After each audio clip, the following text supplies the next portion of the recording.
बिस्मिल्लाहिर्रहमानिर्रहीम। आज तक के मोअज़्ज़ज़ नाज़रीन अस्सलाम वालेकुम। इस दास्तान की पहली किस्त मौला अता फरमाए। जुल्म सितम के शोलों में जलने वाले एक मासूम ज़हन की लर्ज़ा खेज सरगज़श्त वो अपने माँ बाप के बेईमाना कत्ल का ऐनी शाहिद था। उसके सीने में एक कब्रिस्तान आबाद था और उसका दिमाग किसी आतिफ़िशा की तरह उबल रहा था।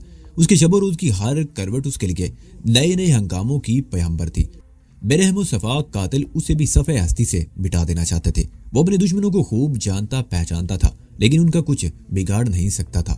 उसको ऐसी पनाहगाह की तलाश थी जहां वो इन परिंदों से महफूज रहकर खुद को इतना दवाना वो ताकतवर बना सके कि उसका बाल भी भीखा ना कर सके। मिलाकर कुदरत उसे एक ऐसी जगह ले गई जहां उसकी जिंदगी एक नए सांचे में ढलने वाली थी।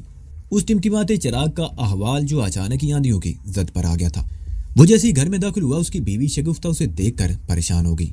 क्या बात है आबिद, तुम इतने बदआवाज क्यों हो रहे हो? खैरियत तो है ना? शगुफ्ता ने पूछा। हाँ, कोई खास बात नहीं, दुकान पर बैठे बैठे तबीयत खराब हो गई थी, आबिद ने जवाब दिया और बेटे की तरफ मुतवज्जो हो गया जो अपने कमरे से निकल कर आ गया था। आबिद अली रात को आते हुए आम तौर पर कोई फल वगैरह लेकर आता था, लेकिन आज वो खाली हाथ था। कमसिन वजदान ने भी ताड़ लिया था कि उसका बाप कुछ परेशान है, इसलिए उसने ये भी नहीं पूछा कि वो खाली हाथ क्यों आया है। अच्छा, तुम मुंह हाथ धोकर कपड़े बदलो, मैं खाना लगाती हूँ। वजदान ने भी आज अभी तक खाना नहीं खाया, शगुफ्ता कहते हुए किचन की तरफ चली गई। आबिद अली अपने कमरे में आ गया। वो चंद लम्हे कमरे में खड़ा रहा, फिर बाथरूम में घुस गया। तकरीबन 10 मिनट बाद वो बाहर निकला तो शगुफ्ता मेज पर खाना लगा चुकी थी। वजदान पहले मेज पर बैठा हुआ था। लगता है आज तुम्हें भूख लग रही है। आबिद अली उसके करीब दूसरी कुर्सी पर बैठते हुए बोला। जी अबू, आज आपने बहुत देर कर दी, वजदान ने जवाब दिया। आज तो मैंने दुकान भी जल्दी बंद कर दी थी, लेकिन रास्ते में काम पड़ गया जिसकी वजह से देर हुई। अच्छा चलो अब खाना शुरू करो। शगुफ्ता भी आबिद अली के सामने कुर्सी पर बैठ चुकी थी। वो लोग खाना खाने लगे।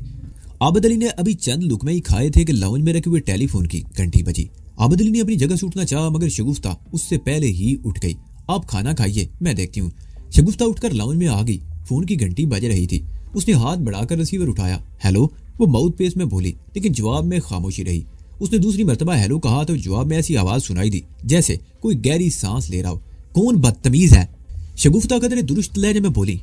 इस मर्तबा रिसीवर पर गहरे सांसों की आवाज सुनाई दी तो शगुफ्ता ने रिसीवर पटक दिया और दोबारा खाने की मेज पर आ गई। कौन था? आबिद अली ने सवालिया निगाहों से उसकी तरफ देखा। पता नहीं कौन बदतमीज था, शगुफ्ता ने कहा। मैंने पूछा है कौन, तो जवाब में गहरे गहरे सांसों की आवाज सुनाई देने लगी थी।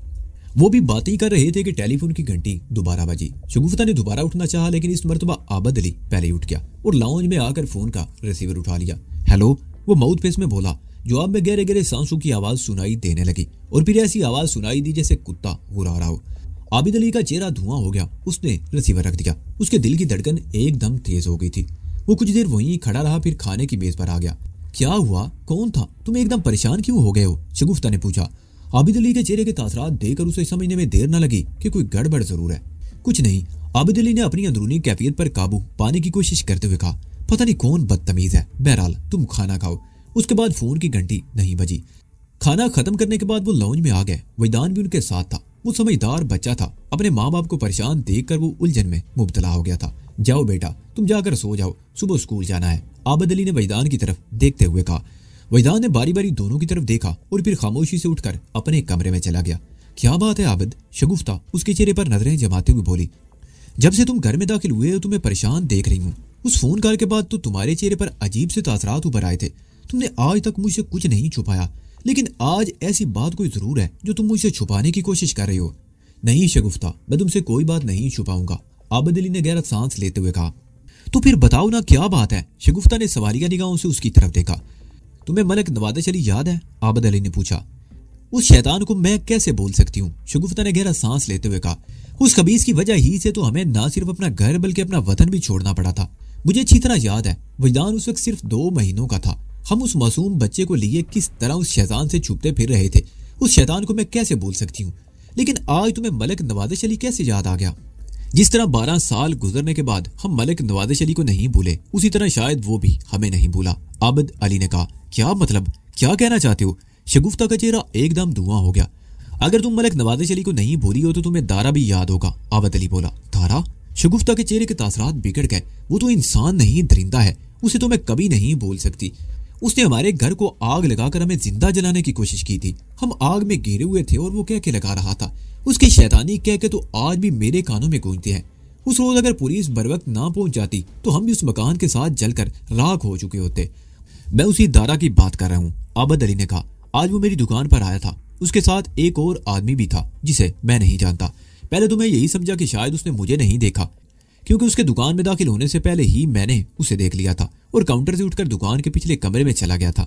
दारा 5-6 मिनट तक दुकान में रहा और स्टेट एक्सप्रेस का डिब्बा खरीद कर वापस चला गया। मेरा ख्याल था कि उसका मेरी दुकान पर आना महज इत्तफाक था और उसने मुझे नहीं देखा था, लेकिन ये टेलीफोन कॉल, मुझे यकीन है कि फोन उसी ने किया था।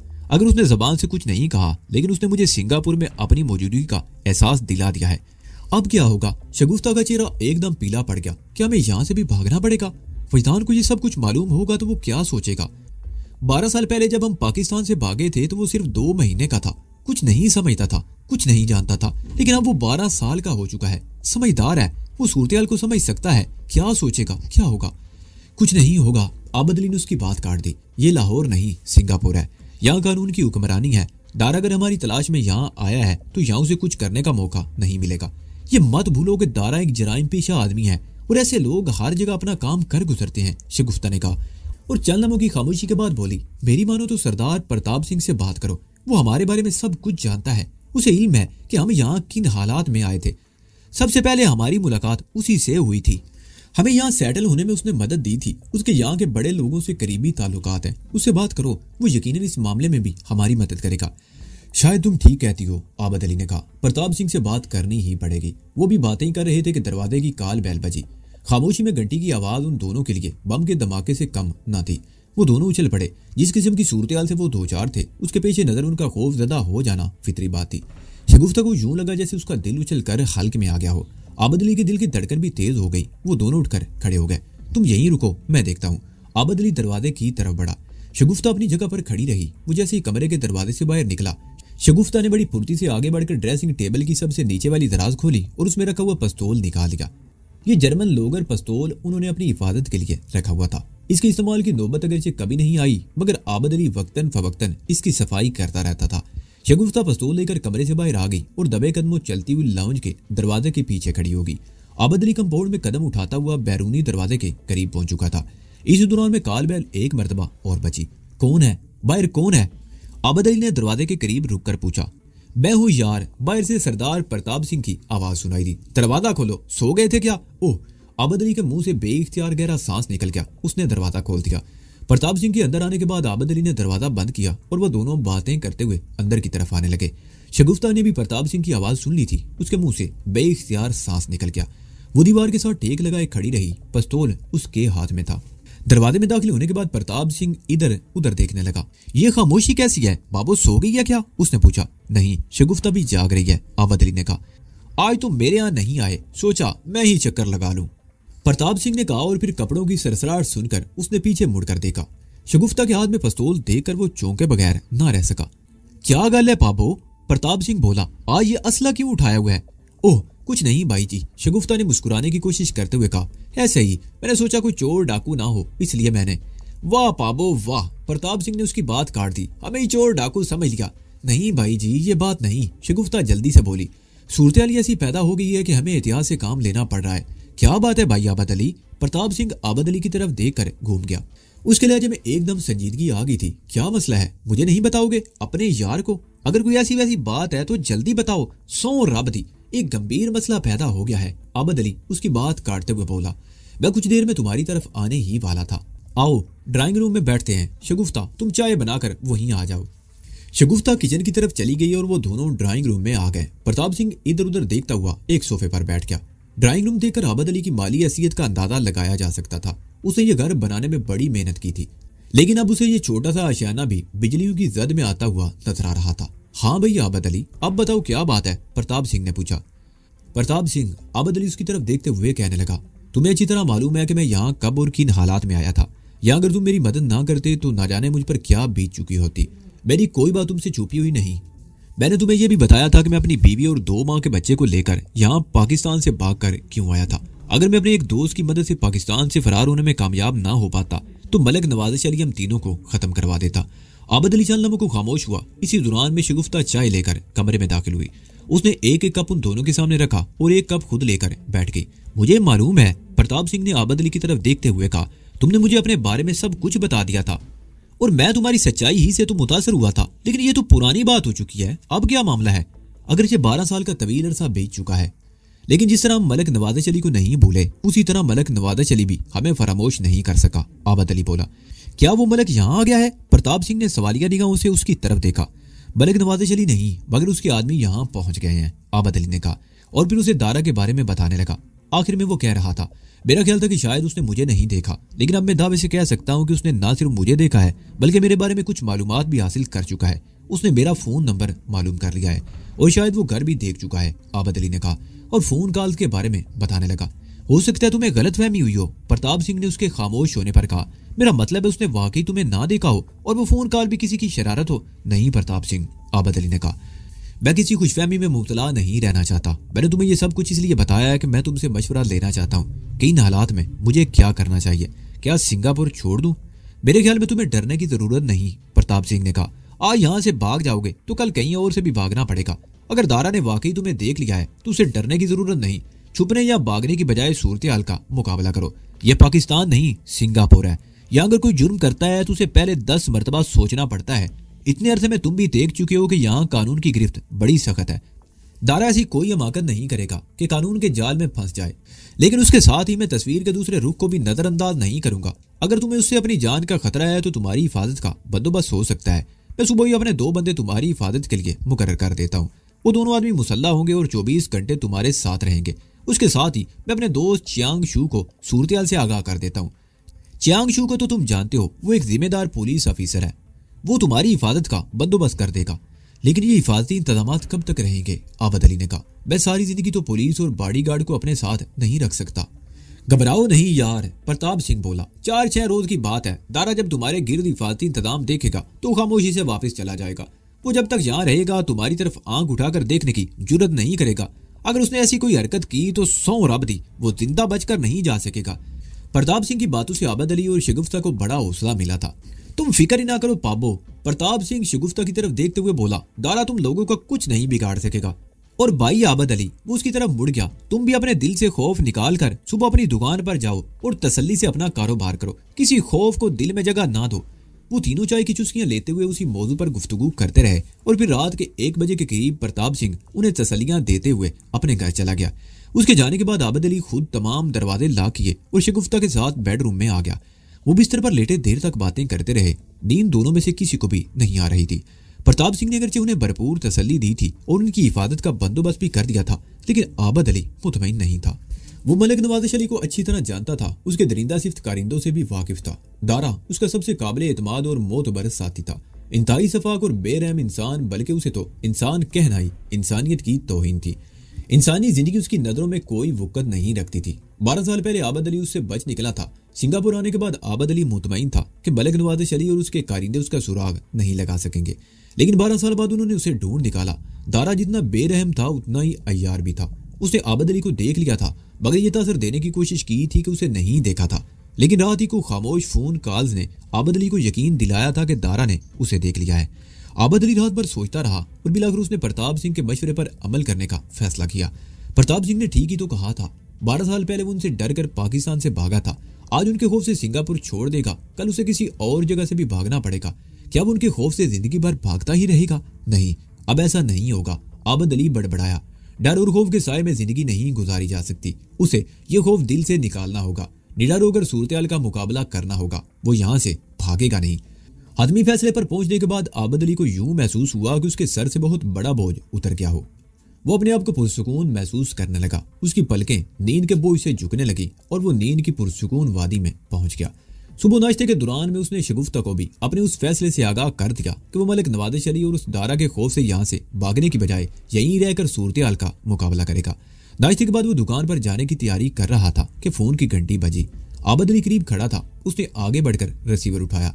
हेलो, वो पुरसुकून लहजे में माउथ पेस में बोला। जवाब में पहले गहरी गहरी सांसों और फिर कुत्ते की गुर्राहट जैसी आवाज सुनाई दी। आबद अली के दिल की धड़कन तेज हो गई, लेकिन उसने जल्दी अपनी कैफियत पर काबू पाया।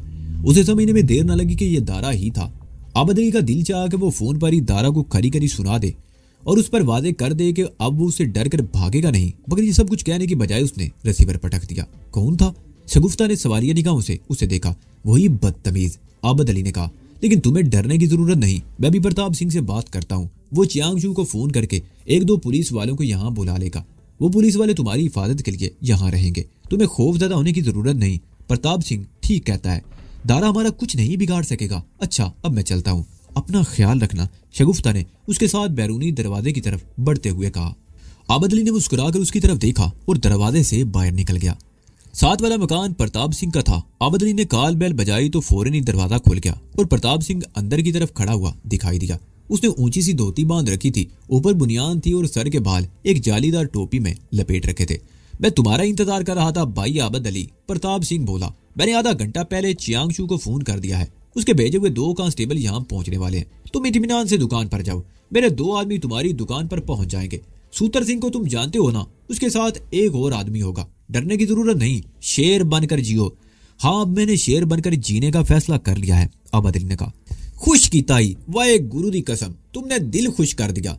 जाओ अब दुकान पर जाओ, तुम्हें देर हो रही है, प्रताप सिंह ने कहा। आबद अली उसे हाथ मिलाकर मकान से बाहर आ गया। गली से निकलते उसे ट्रेशा मिल गया और वो अपने मामूल के मुताबिक वक्त से सिर्फ 5 मिनट की ताखीर से दुकान पर पहुंच गया। उसके थोड़ी देर बाद सवितर सिंह और उसका एक साथी भी पहुंच गया। वो दोनों ऊंचे लंबे जवान थे। उनमें से एक दुकान के बाहर खड़ा हो गया और दूसरा अंदर। उस रोज आबद अली दुकान पर सहमा सहमा सा बैठा रहा। उसके दिल में खौफ था। वो बार बार अपनी सीट पर बेचैनी से पहलू बदलता रहा। दुकान के सामने से गुजरने वाला हर शख्स उसे मशकूक नजर आता। अगले 2 दिन भी उसी खौफ की कैफियत में गुजरे। इसी दौरान में ना तो दारा नजर आया और ना ही उसका वो अजनबी साथी। और इसी दौरान में उसके घर पर वो पुरस्रार खामोश फोन कॉल भी नहीं आई। उन दोनों मियाँ बीवी के दिल से खौफ बदरी दूर होता गया। अब आबद अली को यकीन हो गया था कि दुकान पर दारा की आमद महज इत्तफाक थी और उसने आबद अली को नहीं देखा था। वो खामोश पुरस्रार फोन कॉल भी किसी की शरारत थी। 1 हफ्ता गुजर गया।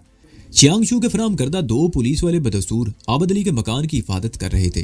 प्रताप सिंह के आदमी उसके बॉडी गार्ड के फराइज अंजाम दे रहे थे और इसी दौरान में ऐसी कोई बात नहीं हुई जिसे गैर मामूली करार दिया जा सकता। बिलाखिर आबद अली इस नतीजे पर पहुंचा कि इसे कोई खतरा नहीं और इसलिए उसे अपनी या अपने घर की हिफाजत के लिए पुलिस और बॉडीगार्ड की जरूरत भी नहीं है। खौफ उसके दिल से निकल चुका था। उस रात उसने शगुफ्ता से मशवरा किया और फिर अगले रोज प्रताप सिंह का शुक्रिया अदा करते हुए उसने पुलिस और बॉडीगार्ड्स को हटा दिया। आबद अली अब पहले की तरह मामूल के मुताबिक अपना वक्त गुजारने लगा। उसके दिल में किसी किस्म का खौफ नहीं रहा था। पहले चंद रोज की कैफियत को बयान ख्वाब समझकर उसने नजरअंदाज कर दिया था।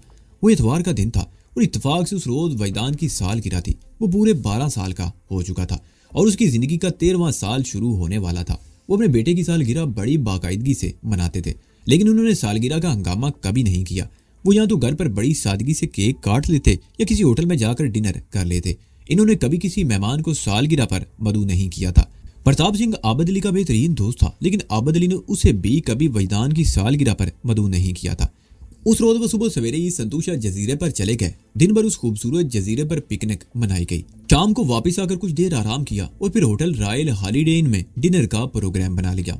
स्कॉट्स रोड पर वाक़े रॉयल हॉलीडे इन होटल तक जाने में तो उन्हें कोई दुश्वारी पेश नहीं आई। घर से कुछ ही दूर जाकर टैक्सी मिल गई, लेकिन रात 11 बजे जब वो होटल से बाहर निकले तो इत्तेफाक से स्टैंड पर या आसपास कोई टैक्सी ना थी। उन्हें आर्चर्ड रोड के चौराहे तक पैदल आना पड़ा। डायल्टा सिटी होटल के सामने उन्हें टैक्सी मिल गई। अपने बंगले के सामने टैक्सी से उतरकर आबद अली ड्राइवर को किराया अदा कर रहा था कि एक कार तेजी से उस गली में मुड़ी और उनकी टैक्सी के करीब आकर रुक गई।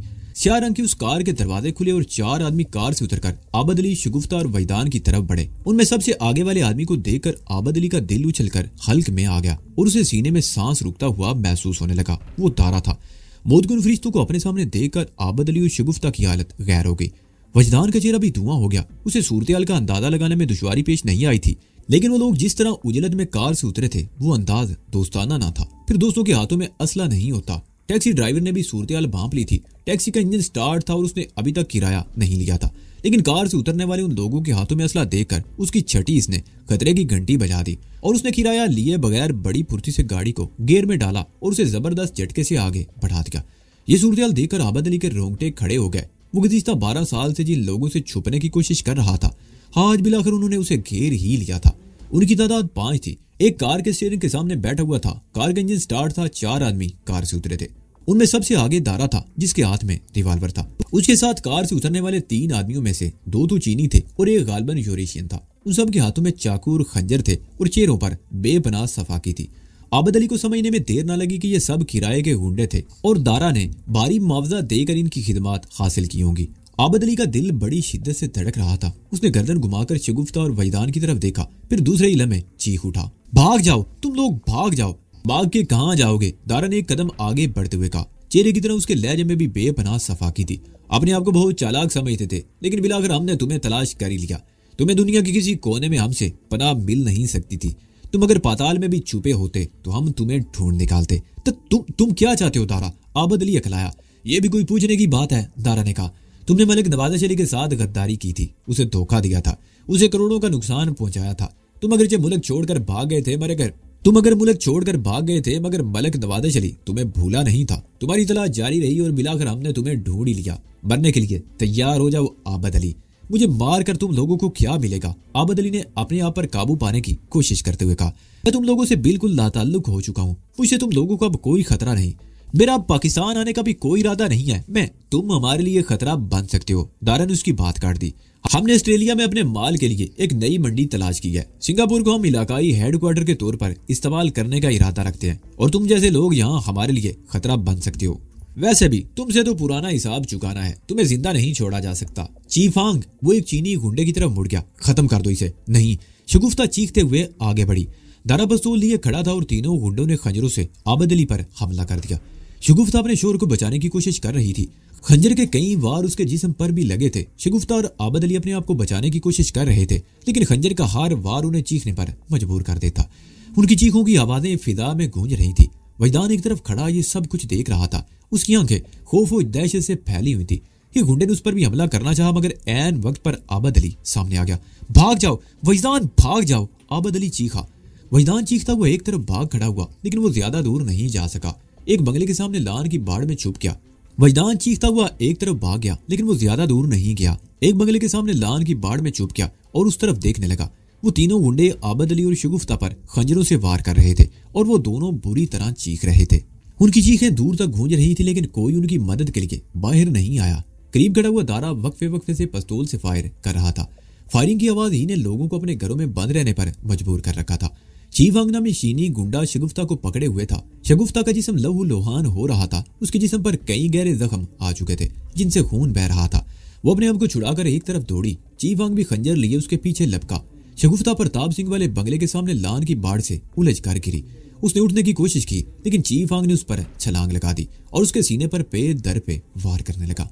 आबद अली जख्मों से चूर होने के बावजूद अपने आप को बचाने की कोशिश कर रहा था। बिलाखिर उसे भी मौका मिल गया और वो एक तरफ भाग खड़ा हुआ, लेकिन जख्मों से चूर होने के बाद ज्यादा दूर ना जा सका और लड़खड़ाकर सामने वाले बंगले के लान के करीब गिर गया। एक हमलावर खंजर ताने उसकी तरफ लपका, लेकिन ठीक उसी वक्त पिछले मोड़ से एक गाड़ी गली में मुड़ी। भागो, दारा चीखा। चीफांग भागो, गाड़ी में। वो सब अपनी गाड़ी की तरफ लपके। कार हरकत में आ गई थी। वो सब दौड़ते हुए कार में घुस गए और कार तेज रफ्तारी से अगला मोड़ घूमकर निगाहों से ओझल होगी।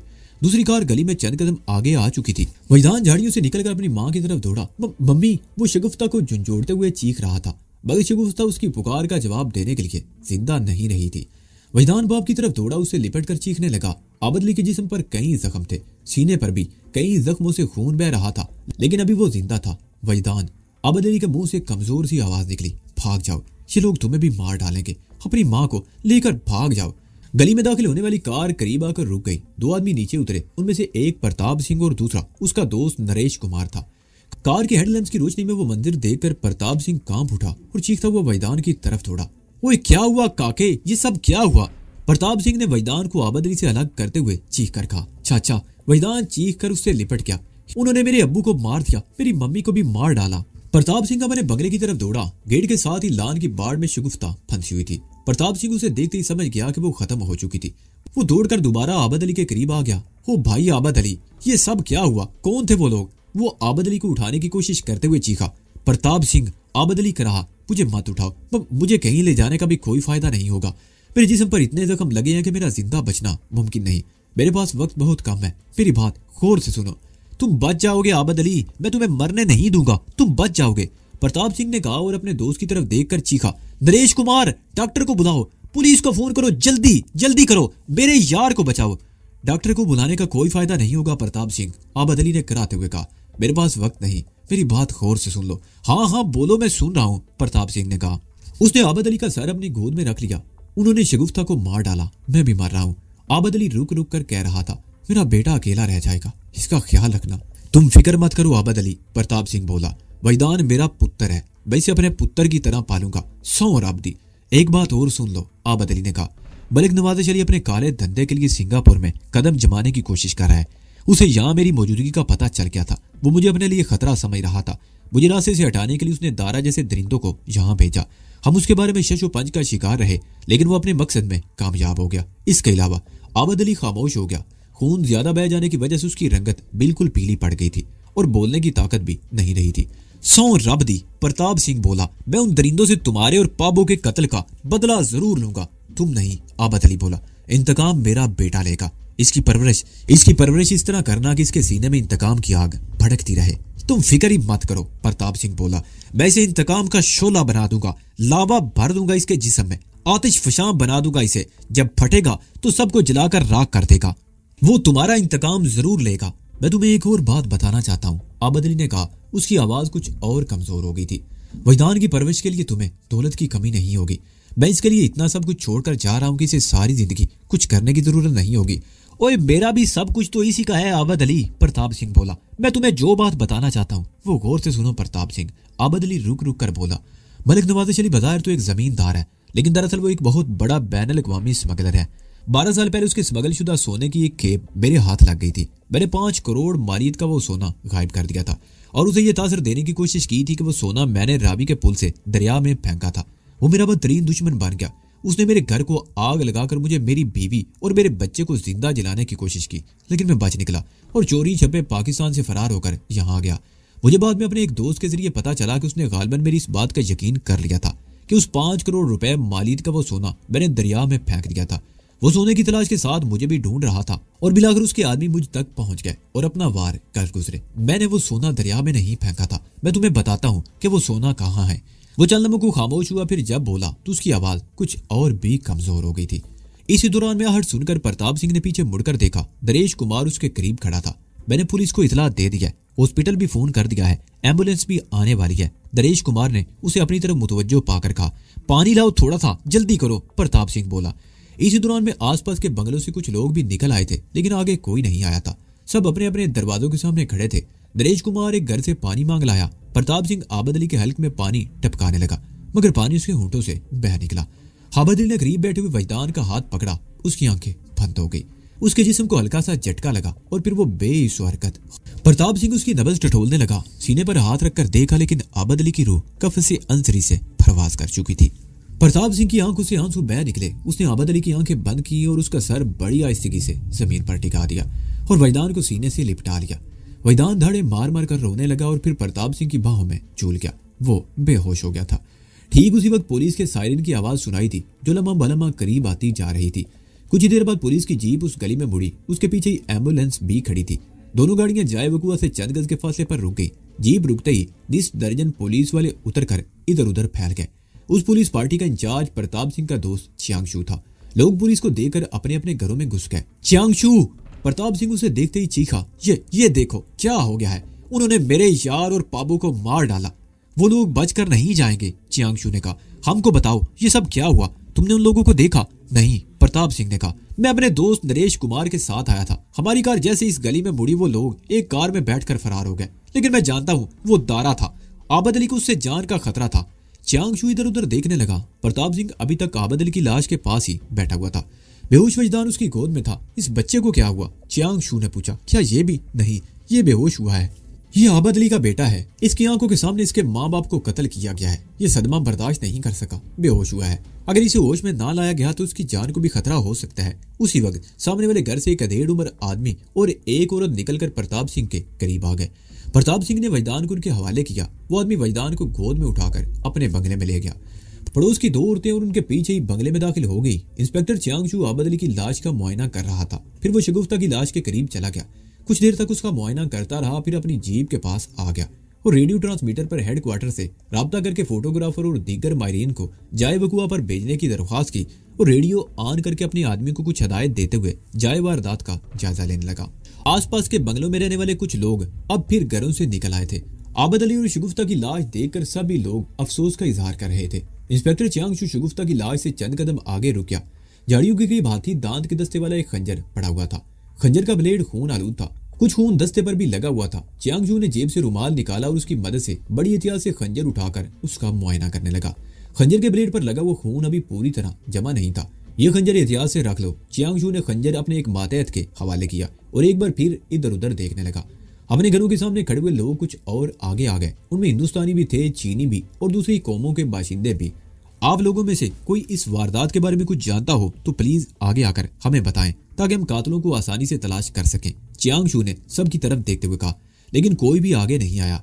सब लोग अपनी जगहों पर खड़े रहे। देखिए, चियांग एक बार फिर लोगों की तरफ देखते हुए बोला, कातिलों का सुराग लगाने के लिए हमें कुछ निशानियां दरकार है। अगर कुछ जानता हो तो हमारी मदद करे। इस मर्तबा आबद अली के सामने वाले बंगले में रहने वाला ताईशी नामी एक अधेड़ उम्र चीनी आगे आ गया। Yes mister. चियांग उसकी तरफ मुतवज्जो हो गया। आप कुछ जानते हैं? मैं उस वक्त किचन में था, ताईशी ने कहा। पहले मैंने एक गाड़ी के रुकने की आवाज सुनी। उसके चंद ही सेकंड बाद एक और गाड़ी ब्रेकों की तेज चिड़चिड़ाहट की आवाज के साथ हमारे बंगले के सामने रुकी और फिर शोर की आवाजें सुनाई देने लगी। उनमें एक आवाज आबद अली की थी जो चीख चीख कर अपनी बीवी और बेटे से कुछ कह रहा था। फिर उसकी बीवी और बेटे की चीखों की आवाजें भी सुनाई देने लगी। मैं किचन से निकलकर बाहर के गेट पर आ गया। गेट खोलने से पहले मैंने जुरी में से बाहर झांक कर देखा तो काम कर रह गया। 3-4 आदमी आबद अली और उसकी बीवी पर खंजरों से हमले कर रहे थे। लंबे कद का एक आदमी कार के करीब खड़ा था। उसके हाथ में पिस्तौल था। उसने हाथ ऊपर उठाकर हवाई फायर किया और फिर वो वक्फे से फायर करता रहा। मेरे ख्याल में इस तरह उसकी फायरिंग का मकसद ये था कि कोई शख्स अपने घर से बाहर ना निकल सके। ताईशी चंद लम्हों को खामोश हुआ, फिर बात जारी रखते हुए कहने लगा, हमलावर बेदर्दी से आबद अली और इसकी बीवी पर खंजरों से हमले कर रहे थे। इनका बेटा भागकर झाड़ियों में छुप गया। मैं दौड़कर अंदर आ गया। मैं इन लोगों की कोई मदद नहीं कर सकता था, लेकिन पुलिस को तो इतला दे सकता था। यही सोचकर मैं दौड़ता हुआ अपने कमरे में आया। मैंने पुलिस को इतला देने के लिए फोन का रिसीवर उठाया तो पता चला कि फोन डेड पड़ा है। मैं दोबारा गेट के पास आ गया। उस वक्त हमलावर स्याह रंग की एक कार में फरार हो रहे थे। मैंने उनमें से सिर्फ एक आदमी को देखा था। वो लंबे कद का कदरे भारी भरकम आदमी था, हिंदुस्तानी या शायद पाकिस्तानी था। वो चंद लम्हों को खामोश हुआ, फिर उस शख्स का उलिया बताने लगा। उसके साथी कौन थे? इंस्पेक्टर चियांग ने पूछा। चीनी थे, लेकिन मैं उनकी शक्लें अच्छी तरह नहीं देख सका। तुमने उस कार का नंबर तो देखा था मिस्टर ताईशी? चियांग ने पूछा। नहीं, मैं नंबर नहीं देख सका, लेकिन वो स्याह रंग की टोयोटा थी, ताईशी ने कहा। अगर दोबारा उस आदमी को देख लो तो पहचान लोगे? चियांग ने पूछा। शायद, ताईशी ने मुख्तसर सा जवाब दिया। ठीक है, चियांग बोला, मैं आपका तहरीरी बयान लेने के लिए आपको दोबारा रहमत दूंगा। किसी को कोई और बात मालूम हो तो प्लीज हमारी मदद करें। लेकिन कोई आगे नहीं आया। इस दौरान में पुलिस की एक और गाड़ी गली में आ रुकी। उसमें से 3 आदमी नीचे उतरे। एक तो पुलिस का फोटोग्राफर था और 2 माहिरीन। फोटोग्राफर चियांग की हदायत पर जाए वारदात और लाशों की तस्वीरें खींचने लगा, जबकि माहिरीन ने अपने तौर पर तहकीक शुरू कर दी। मुख्तलिफ लोगों के बयानात लिए गए। वारदात का चश्मदीद गवाह कोई न था। ताईशी के अलावा सब ही ने यह बताया कि उन्होंने चीखने और फायरिंग की आवाजें सुनी थी, लेकिन खौफ की वजह से कोई भी अपने घर से बाहर नहीं निकला। अलबत्ता यह बयान सब ने दिया कि आबद अली एक शरीफ आदमी था। उसकी किसी से कोई दुश्मनी ना थी। यह मकान उसने तकरीबन 6 साल पहले खरीदा था। तमाम पड़ोसियों से उसके ताल्लुकात बहुत खुशगवार थे। 6 साल के इस अरसे में किसी से उसका कोई मामूली सा झगड़ा भी नहीं हुआ था। उसकी बीवी शगुफ्ता भी बहुत खुश इखलाक और मिलनसार औरत थी। पड़ोस में सब घरों में उसका आना जाना था और इस गली में रहने वाली तमाम खवातीन से उसके ताल्लुकात बहुत खुशगवार थे। पुलिस ऑफिसर गली के लोगों के बयानात ले रहा था कि किसी ने आकर बताया कि वहीदान होश में आ गया है। वहीदान कौन है? होमिसाइड के एक अफीसर ने चियांग की तरफ देखा। मकतूलीन का 12 साला बेटा और इस वारदात का वाहिद चश्मदीद गवाह इंस्पेक्टर चियांग ने बताया। अफीसर चौंक गया। उसका बयान बहुत जरूरी है। वो हमें कातलों के बारे में बहुत कुछ बता सकता है। वो लोग उस बंगले में आ गए जहाँ वहीदान एक बिस्तर पर लेटा हुआ था। उसका चेहरा बिल्कुल पीला हो गया था, जैसे जिस्म का सारा खून नुचड़ गया हो। उसकी आंखों में वीरानी झलक रही थी और वो पलक झपके बगैर सामने वाली दीवार को घूर रहा था। चाचा, वहीदान की आंखों से आंसू बह निकले। मेरी मम्मी, मेरे अब्बू। हौसला कर बेटा। प्रताप सिंह ने उसे उठाकर गले से लगा लिया। वहीदान डियर, होमिसाइड अफीसर उसकी तरफ देखते हुए बोला, तुमने उन लोगों को अपने डैडी और मम्मी पर हमला करते हुए देखा था? बता सकते हो वो कौन लोग थे? वहीदान रोते हुए बोला। अब्बू ने उसे दारा कहकर मुखातिब किया था। उसके साथ 3 आदमी और थे। वो 3 कौन थे? अफीसर ने पूछा। वहीदान जवाब देने की बजाय फूट फूट कर रोने लगा। Officer Pratap Singh homicide officer की तरफ देखते हुए बोला, ये बच्चा अभी इस काबिल नहीं कि तफसील से कोई बयान दे सके। इस वक्त इससे कोई सवाल ना करें, यह सदमे से निढाल है। ठीक है mister Pratap Singh, homicide officer ने कहा। आप इनके पड़ोसी हैं। ये बच्चा आपकी तहवील में रहेगा। इनके कोई रिश्तेदार हो तो उन्हें भी इतला दे दें। इस बच्चे की देखभाल बहुत जरूरी है और हिफाजत भी। होमिसाइड अफीसर चियांग की तरफ मुड़ गया। इंस्पेक्टर, यह बच्चा इस वारदात का वाहिद चश्मदीद गवाह है। इसकी जान को भी खतरा हो सकता है। अगर मिस्टर प्रताप सिंह की गाड़ी इस वक्त गली में ना मुड़ती तो शायद वो लोग इसे भी मार देते। मुझे यकीन है कि अब वो लोग इसे भी खत्म करने की कोशिश करेंगे। इसकी हिफाजत बहुत जरूरी है।